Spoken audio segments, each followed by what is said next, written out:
أعوذ بالله من الشيطان الرجيم. إلا تنصروه فقد نصره الله إذ أخرجه الذين كفروا ثاني اثنين إذ هما في الغار إذ يقول لصاحبه لا تحزن إن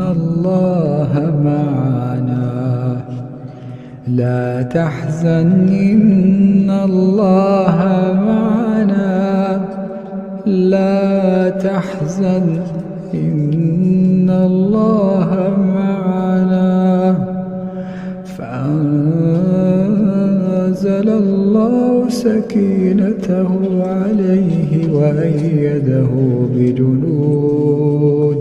فأنزل الله سكينته عليه